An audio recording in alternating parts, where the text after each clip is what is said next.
A little girl that seemed to appear out of nowhere climbed up the stairs clumsily. She wore a pink, princess-style dress. Even though her face could not be seen, she radiated a noble air just like Mr. Morrison did.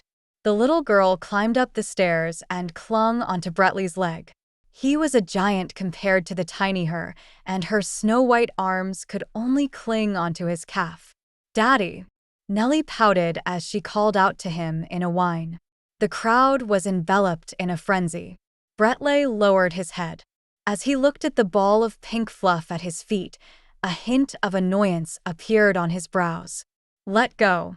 The child lifted her head, exposing features that looked 70% to 80% similar to his.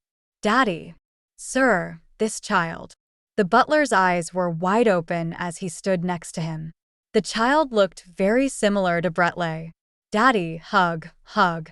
She reached out her tiny little arms as big eyes stared at Brettley. Her eyes were clear like a cloudless sky. Brettley's heart melted unconsciously.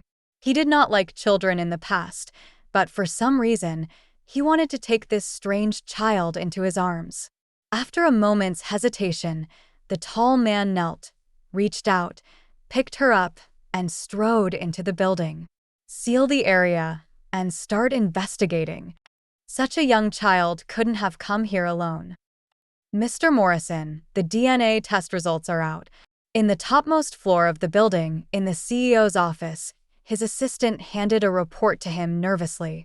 "She is in fact your biological child." Brettley snatched the report out of his hands. 99.9% similarity. This little girl was indeed his daughter. Apart from Bethan, he did not remember sleeping with any other woman. His head raised with a snap of his neck as he gazed at the child who sat on the sofa. She leaned into the sofa with a teddy bear in her arms as she nibbled on fruit candy, enjoying herself immensely. She looked as if this was not her first visit. He stood up and walked toward her. "What's your name?" "I'm Princess Nellie." "How old are you?" The girl raised her head, smiled at him, and stretched out 5 fingers. "I'm 6. Brettley's heartbeat skidded to a halt. 6 years old. If Bethan did not die back then, their child would be 6 years old.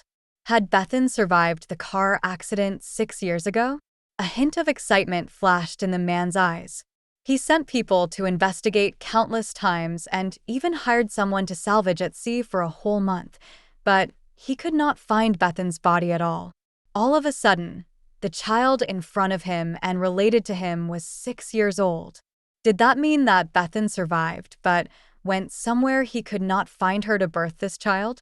At this thought, he grew somewhat anticipative. "What about your mother?"